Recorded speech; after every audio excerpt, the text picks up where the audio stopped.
I hear the scream first to hide, piercing whinny that doesn't belong on my farm. Not that sound. Never that sound.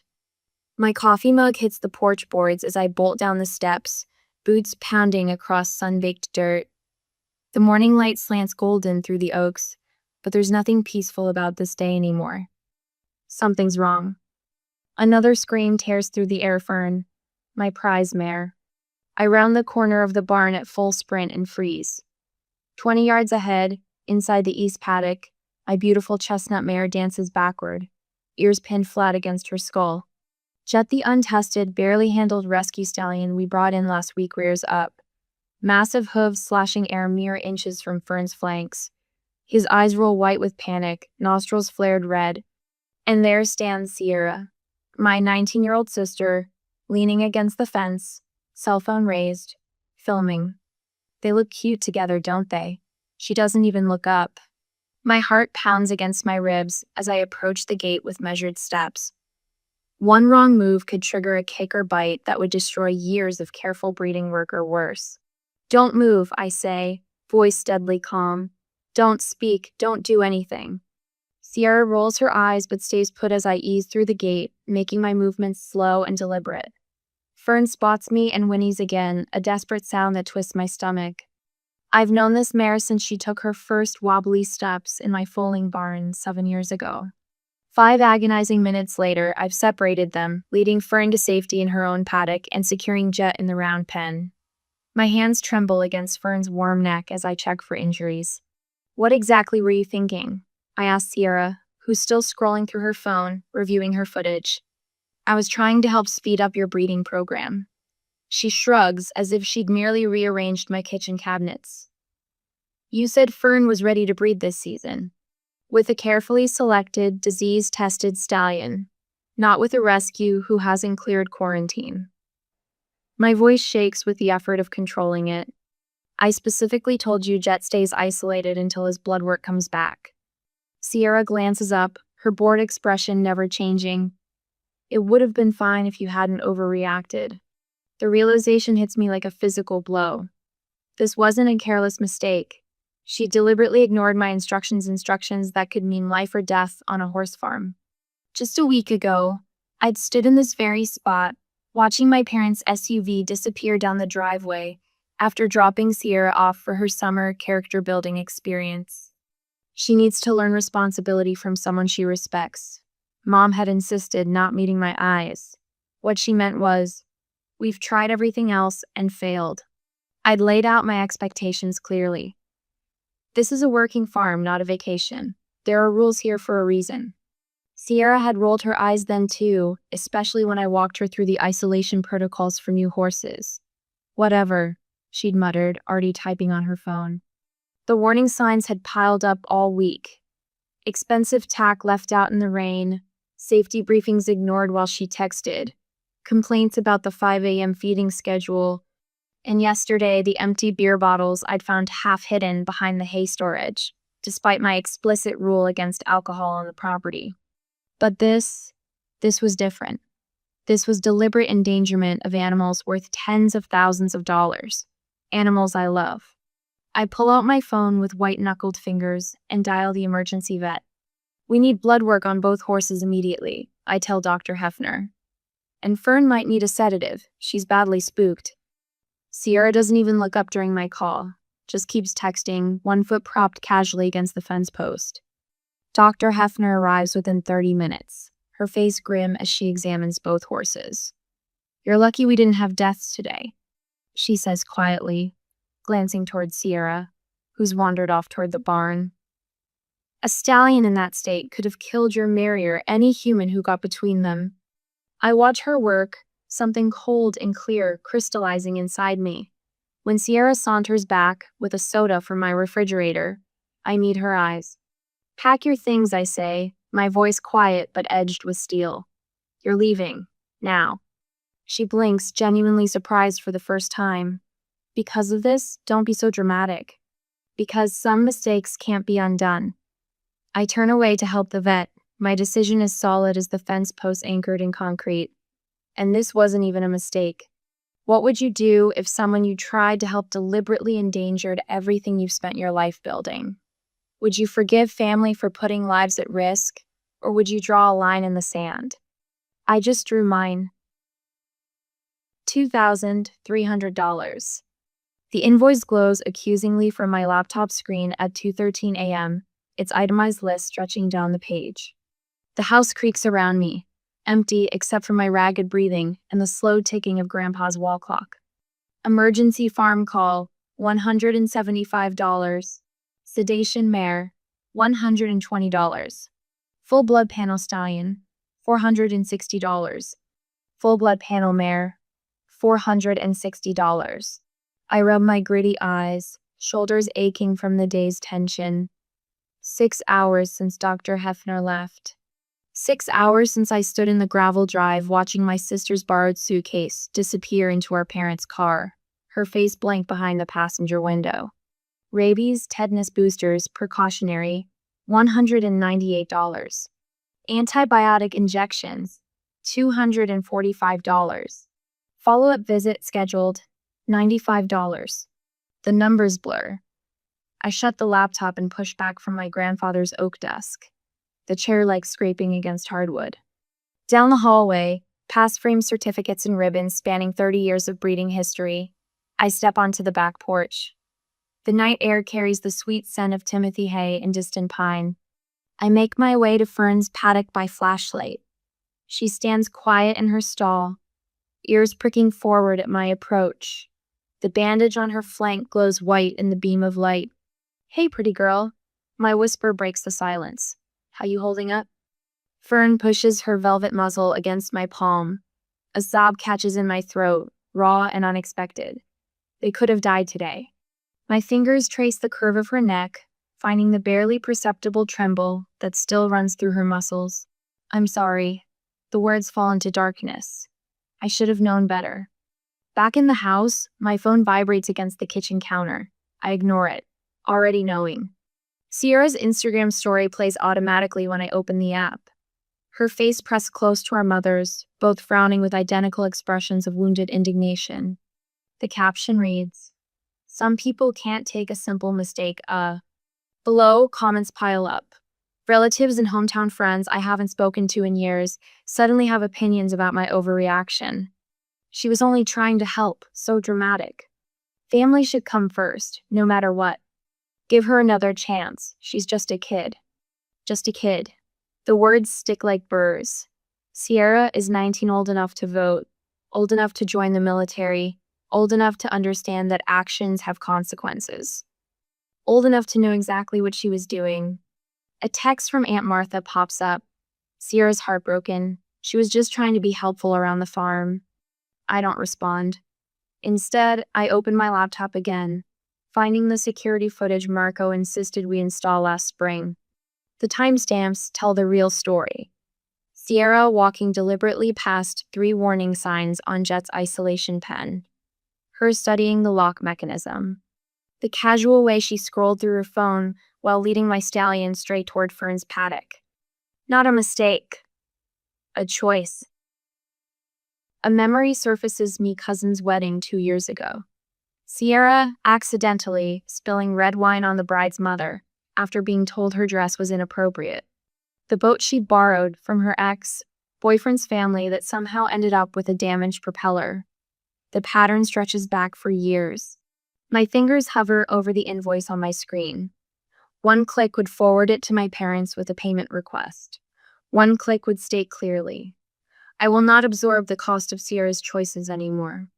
Behind me on the wall, 3 generations of horses stare from their frames. My grandfather astride his first Tennessee Walker, my grandmother's careful logs of bloodlines and confirmation traits, my own first blue ribbon at 12. 23 years of building something that matters. My mouse cursor settles over the forward button. "No more," I whisper to the empty room. The sun breaks over the eastern ridge as Marco steps through the barn door, travel mug in hand. His weathered face tightens when he spots the yellow invoice on the clipboard. "Jesus," he mutters, scanning the items. "She could have killed them both." "I know. You sent it to your folks yet?"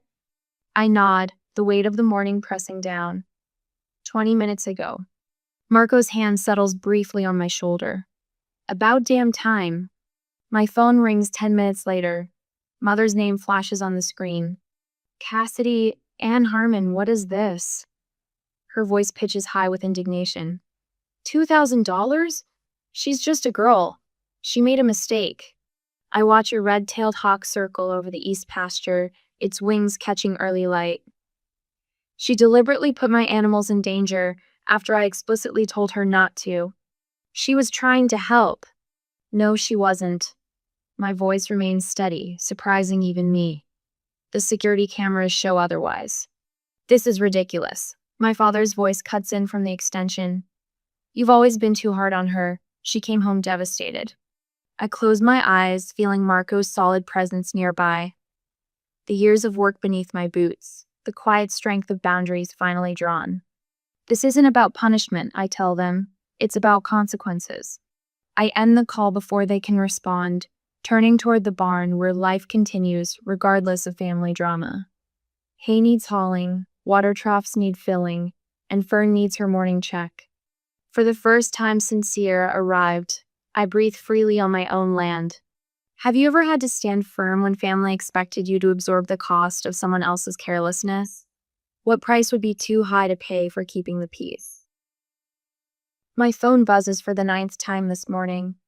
I don't need to look at the screen to know it's another family member weighing in on my cruelty.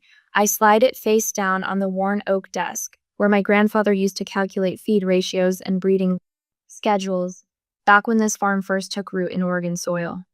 The text started trickling in 3 days ago. By yesterday, they'd become a flood. She's just a teenager, Cassidy. We all make mistakes at that age. Aunt Marlene, you've always been too hard on her. Remember when you were 18 and crashed Dad's truck? Uncle Rick, conveniently forgetting I paid for every penny of those repairs. Call me. We need to talk about the Sierra situation. Mom. 7 times. I slide open the bottom drawer and place the phone with the other screen captures of every message, every missed call log, every voicemail transcription. The file folder is already thick with documentation.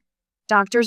Hefner's detailed incident report sits on top, along with the security camera invoice. Marco approaches from the feed storage, clipboard in hand. His weathered face registers concern before he even speaks. Feed store called, said your order's ready, but... He hesitates, shifts his weight. Joyce mentioned people are talking. About Sierra. I nod once, jaw tight.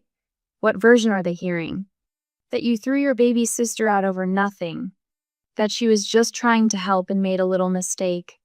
His eyes, blind from 30 years squinting into sun-drenched arenas, hold steady on mine. Joyce said she set them straight about what could have happened. But folks love drama more than facts. Aunt Lydia called the farm line yesterday, I tell him. Sierra gave some tearful interview about how I've always hated her and was just waiting for an excuse. The words scrape my throat. Apparently I'm jealous. She's the pretty one. Marco snorts. Security cameras arrived today. I'll have Hank install them at both gates. I nod, grateful for his efficiency. Twice now I found the padlocks unlatched. Not broken unlatched. Someone with a key. I'll be in the tack room, I say. The Portland client is coming at 11 to see Whisper's colt. As I walk away, I realize something strange. The knot of guilt I've carried since Sierra left has dissolved. In its place sits something solid and clear as quartz crystal. Not anger, not resentment. Just certainty. The farmer's market bustles under cloudless summer skies. Saturday crowds meander between stalls of fresh produce and local crafts. I'm here for coffee beans from Theo's Roastery and to drop off flyers for next month's open house. I spot them before they see me, Mom, Dad, and Sierra clustered near the honey stand. Sierra leans against Dad's shoulder, looking fragile in a way she never did at my farm. I could turn around, walk away, avoid the confrontation that's clearly been staged for maximum public impact. I don't... Cassidy, Mom calls, her voice carrying above the market chatter. Heads turn, exactly as intended. Thank goodness, we've been trying to reach you. I approach slowly, painfully aware of the curious stares from both strangers and familiar faces. Mrs. Hanover from the Quilt Guild, Tom who runs the hardware store, Pastor Wells with his wife. This isn't the place, I say quietly when I reach them. Mom's eyes flash. Apparently nowhere is the place since you won't answer our calls or texts. You've left us no choice. Sierra sniffles dramatically, drawing sympathetic glances from passing shoppers. You're tearing this family apart over money. Mom's voice rises, deliberately pitched to Carrie. $2,000 versus your own sister? The unfairness of it steals my breath. $2,000 and 2 horses, nearly injured or killed. $2,000 and the violation of explicit safety protocols. $2,000 and the deliberate endangerment of animals worth tens of thousands and irreplaceable to me. Dad steps forward, using his bulk to create the sense of intimidation he perfected during 30 years in real estate. You need to reconsider your position, Cassidy. Family comes first. A small crowd is gathered now, pretending interest in nearby stalls while watching our drama unfold. I feel their eyes, their judgment, the weight of small-town scrutiny. I straighten my spine, meeting my father's gaze directly. You're right, I say, my voice quiet but clear. Family does come first. That's why I can't allow Sierra back on my property. Because family protects what matters. Family respects boundaries. Family doesn't deliberately put lives at risk and then laugh about it. Sierra's fake sniffles stop abruptly. Her eyes narrow. I have video of what happened, I continue, my calm surprising even me. I have the vet's report detailing exactly how close we came to disaster. I have documentation of every safety rule Sierra knowingly broke, and I have the right to decide who's welcome on my property. A voice speaks from behind me. She's right, you know. Dr. Hefner stands there, market basket over her arm, her gray hair catching sunlight. What happened on Cassidy's farm could have ended with dead horses and injured people. In 30 years as a vet, I've rarely seen such blatant disregard for safety. From the cheese stall, Jim Cooper, whose farm borders mine, calls out, Cassidy runs the finest breeding operation in the county. If she says there was danger, there was danger.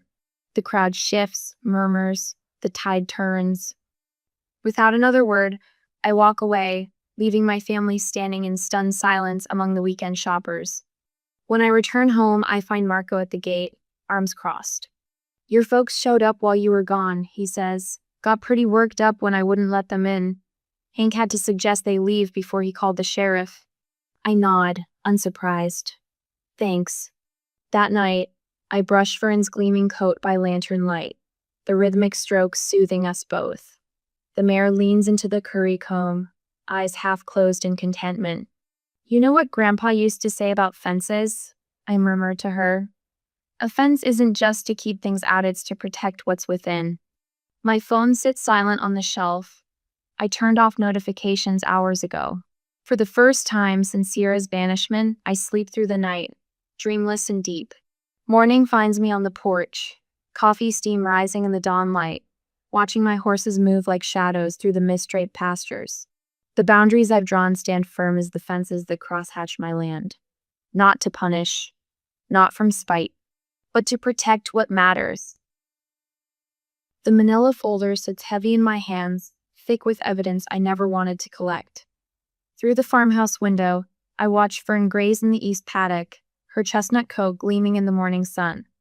2 weeks since Sierra's recklessness, and my mare still startles at sudden movements. I flip open the folder.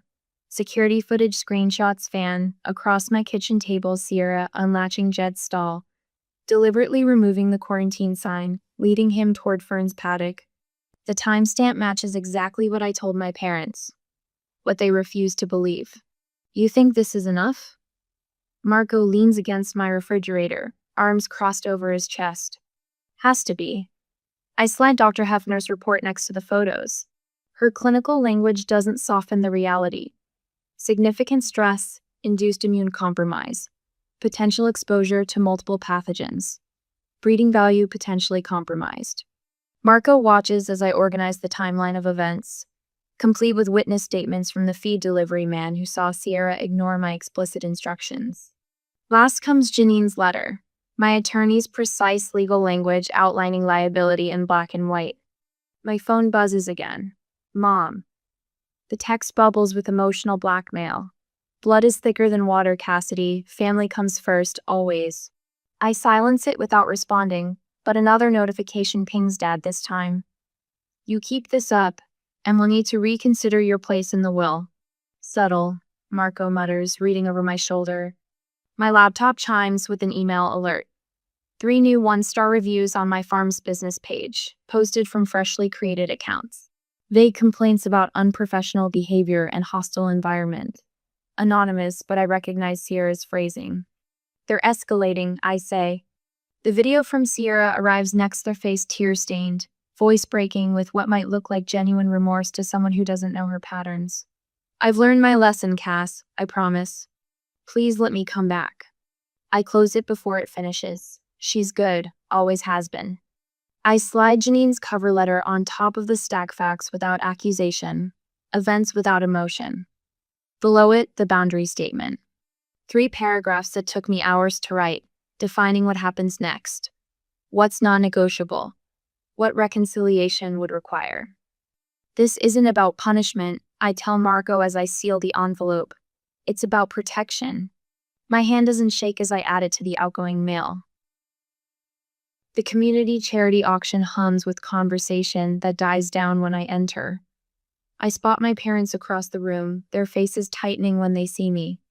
Mom clutches Dad's arm, whispering urgently.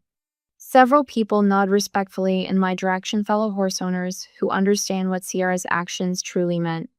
Betty Lawrence, our county's most respected breeder, approaches me directly.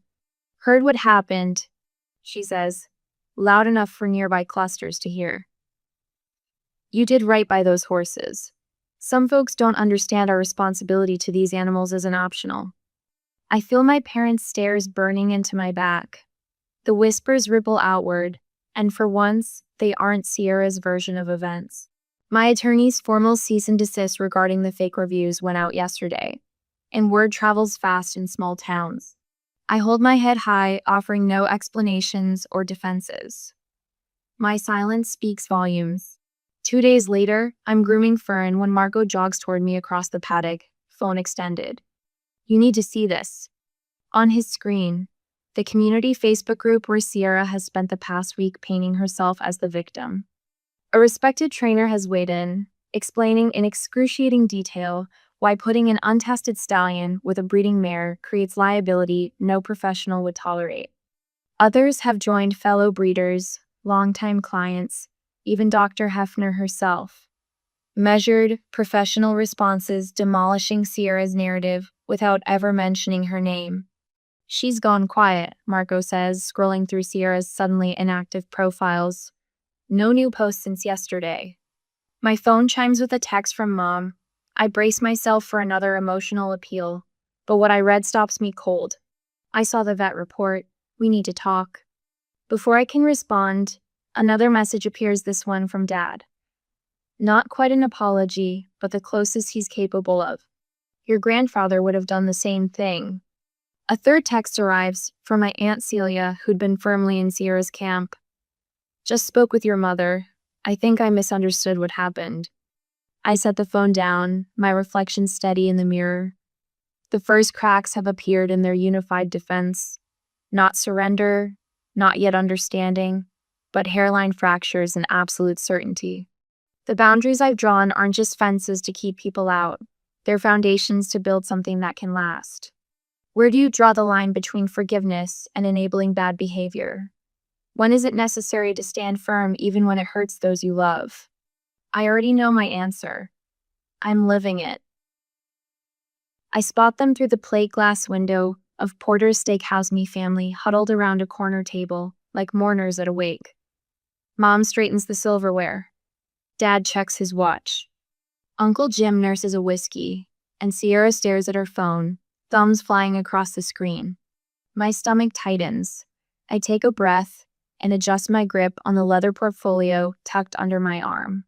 You sure about this? Marco asks beside me, his voice low. No, I admit, but I'm doing it anyway. The restaurant door feels unexpectedly heavy as I push through. Heads turn not just my family's, but other diners who recognize me from the farmer's market or feed store. Small towns have long memories. Mom spots me first. Her face brightens with rehearsed hope. Cassidy, we saved you a seat.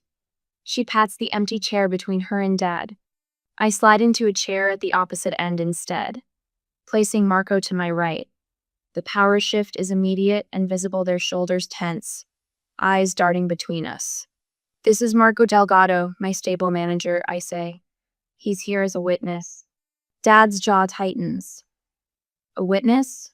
This is a family dinner, not a court proceeding. Is it? I fold my hands on the table, because the text message I received mentioned intervention. Mom sets down her water glass with a deliberate clink. Her smile doesn't reach her eyes. We're concerned about your spiritual well-being, honey. Holding on to resentment like this isn't what good Christians do. Forgiveness is a virtue, Uncle Jim adds, leaning forward. Sierra finally looks up from her phone. Her eyes are red-rimmed, practiced tears ready to fall. I made a mistake, Cass. I'm really sorry. Your grandmother would want us to make peace, Dad says, his voice softening. The Harmon legacy matters. Blood ties don't break over one incident. I place my portfolio on the table and open it, revealing neatly organized documents. This wasn't an incident, I say, my voice steady. It was deliberate endangerment. Jet was a rescue stallion with unknown medical history. Fern is a broodmare worth $30,000. I tap a photo showing Jet's hooves inches from Fern's head. Her screams still wake me up at night. Sierra shifts in her seat. You've always been dramatic. Dr. Hefner's report. I continue, sliding a document forward. She confirms both horses suffered severe trauma. Fern's breeding cycle was disrupted, setting back my program by months. Uncle Jim clears his throat. Look, what if we split the difference? You drop this whole thing, and Sierra promises to be more careful in the future. He winks. Compromise is how families work. I straighten my spine. I'm not interested in compromise. I'm interested in respect. Mom reaches for my hand. I pull back. For any relationship to continue between us, I say, I need 3 things, non-negotiable. I withdraw another document and place it centered on the table. First, payment of the vet bill, $2,347.18. This acknowledges responsibility. Dad's face flushes dark red. Second, a public apology posted to the same social media accounts where Sierra damaged my professional reputation with false claims. Sierra's practiced tears vanish. Her jaw tightens. Third, complete respect for my property and business boundaries going forward. Written acknowledgement that my farm, my horses, and my rules are to be respected without question. I close the portfolio, my terms hanging in the air between us. That's ridiculous. Dad explodes, slamming his fist down. Water glasses topple.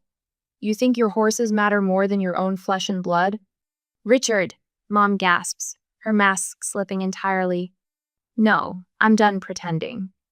Dad continues, voice rising. She's always been impossible and judgmental, just like her grandmother.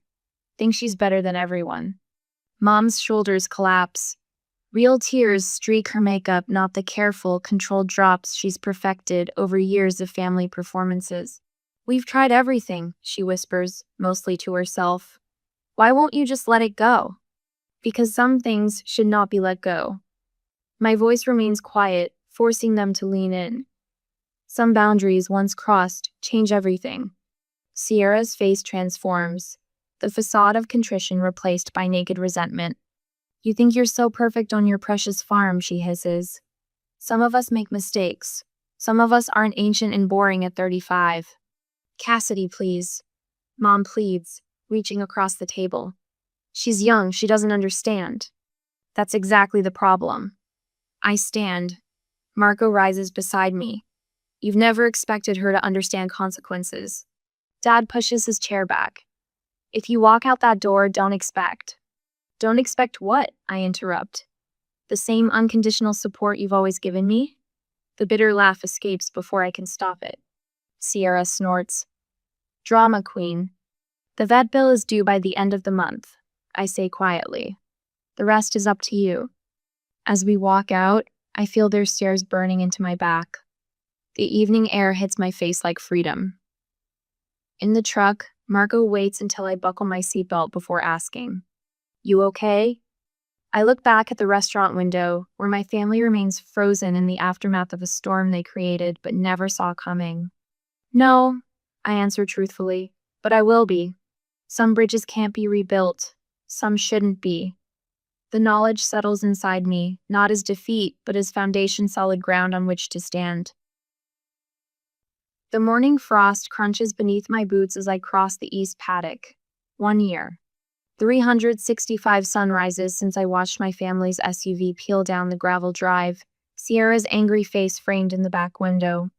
I pause at the fence line where it happened, where Jet's hooves slashed air inches from Fern's flanks while my sister filmed. The memory no longer burns like it did. Just aches, like an old break that tells you when rain's coming. "Good girl," I murmur as Fern approaches, her chestnut coat gleaming in the dawn light.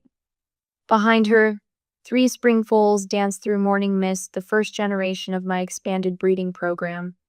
Bloodlines carefully selected, temperaments meticulously matched. No accidents, no shortcuts.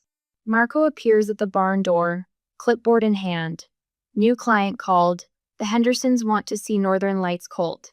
He grins, words getting around about Clearwater standards. I nod, allowing myself a moment of quiet pride. The waiting list grows longer, each month serious buyers willing to pay premium prices for horses with confirmed lineages and even temperaments. My reputation for integrity has spread beyond the valley. "And Katie's coming at 4 for her lesson," Marco adds. Katie Sullivan, 14 years old, with a natural seat and eyes that light up around horses. Not like Sierra's bored indifference. This girl hangs on every word about proper horse handling, stays late to help with evening feed, asks questions that show she's actually listening. "I'll have Northern Light ready for the Hendersons." I glance toward the western paddock, where Jet grazes peacefully. The gelding operation last summer transformed him into a gentle companion horse, his dangerous stallion days behind him. Another careful decision that proved right. That evening, as darkness settles over the farm, I find myself on the back porch surrounded by my chosen family, Marco, and his husband, Dr. Hefner, 2 neighboring farmers who stood by me during the worst of it. We toast the farm's best financial year with glasses of Oregon Pinot Noir. No drama, no manipulation, just straightforward friendship built on mutual respect. To clear boundaries, Dr. Hefner says, raising her glass, "She knows what it cost me. The gathering ends early, horses. Don't care if you stayed up late celebrating, but it fills something in me that family gatherings never did. Peace, maybe.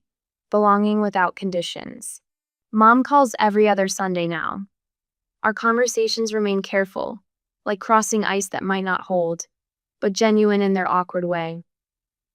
She asks about the horses by name, sends birthday cards that don't contain guilt trips. Small steps. Dad hasn't spoken to me since the family meeting at Riverbank Restaurant, when I placed the vet bill and security footage on the table. Some fences, once erected, stand permanent.